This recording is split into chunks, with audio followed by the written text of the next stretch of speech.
I'd like to share with you how I started in oil painting, from the drawing stage transitioning into the oil painting itself stage.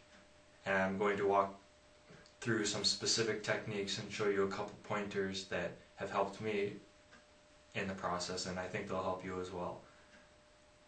It's a condensed version of beginning in oil painting, but I think you'll be able to glean several things from it. So, enjoy.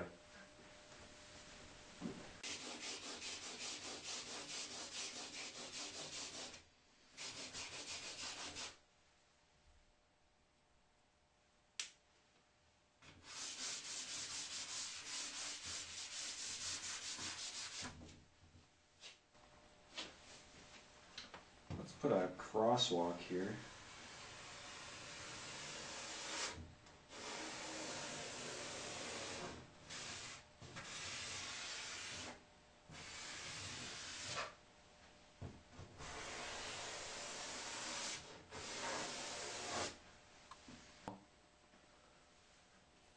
And I'm just going to go over it with this mixture of mineral spirits and oil paint. And you can see how that charcoal lifts right into the paint. That's okay at this stage, because once this dries, and it dries very quickly, it will be permanent. So you can see I'm holding it just like I did the charcoal, and I'm holding it like this to create a range of movement, but also that helps me to paint on the side of the brush. And what I'm doing is scrubbing into the canvas. I'm holding it back here too. Long handles on an oil painting brush were created that way so that you could stand back from the work and still create that range of movement. It's also for balance. You can see how it's more balanced this way when you're holding it like this. But I tend to hold the brush like this, again, for that range of movement. And what I'm doing right now is I'm concentrating on just retracing. It shouldn't take very long at all. Now if I were to just leave the charcoal without fixing it, when I started painting into it, it would be a mess. It would lift up and we would lose our lines, and it would muddy up all the colors that we put down. So what we want to do right now is this helps to make it permanent. So anywhere that, now a lot of times I want some of that purpley color to show through, and I do that just by adding a touch more red into the black mixture, and that starts to create, the more red I add, the more purpley that color becomes. And that shows through in the finished painting, so it gives it a nice warmth into those darker areas.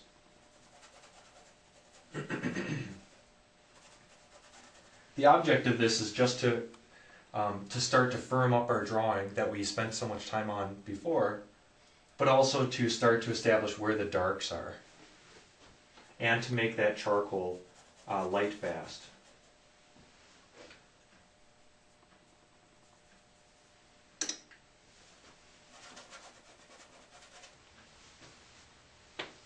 Okay, so again, the more I thin the color, the more watery it becomes. Very similar to watercolor. The more you thin it down, the lighter the color goes, the lighter the color becomes. And I'm just, everywhere that I drew with the charcoal, I want to maintain that drawing. I want to keep the drawing on the canvas, and I want to, develop this painting further. So I'm going to start to, you're drawing with this color much like you would a watercolor. You're also, at the same time, you're preparing for opaque paint. You're establishing the values. And when this dries, it will become permanent, and you can paint right over it without it lifting back up.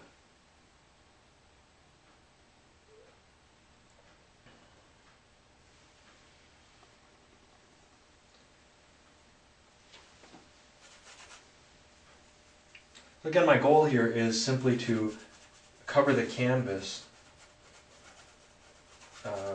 and anywhere that I had charcoal is, the charcoal of course is very temporal, it's very temporary medium, and you can't really paint over it without it lifting and moving all over the place. So what we're doing is we're just, by creating a wash and painting over that charcoal, we are creating a more permanent foundation for painting. And we start to see the painting develop right away too, which is very helpful. The more I thin it, the lighter it becomes. If you want a darker paint, darker area of value, then you just add more pigment and less medium or thinner. If I want a warmer color, I add a little bit more of the red, and if I want to cool it off, then I add a little bit more of the black. And if you make a mistake, let's say you paint an area that you don't want to, if you take a corner of your paper towel, this will lift off very easily right away if you get it before it dries. It will dry in about 15 or 20 minutes. The mineral spirits evaporates rather quickly, so you can actually draw with the paper towel as well into the wash that you're putting down.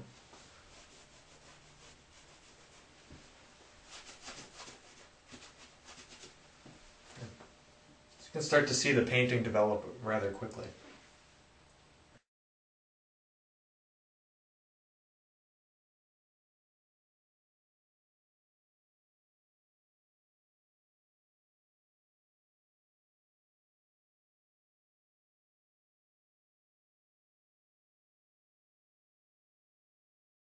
I was trained in an atelier setting, and that's a classical method for oil painting. And afterwards I went on to pursue a vocation in fine art and teaching, instruction. And I currently continue to paint more or less full time, and I've taught consistently since 1996. So I hope that some of this has been helpful. If you care to see more information, you can go to www.aaronholland.com.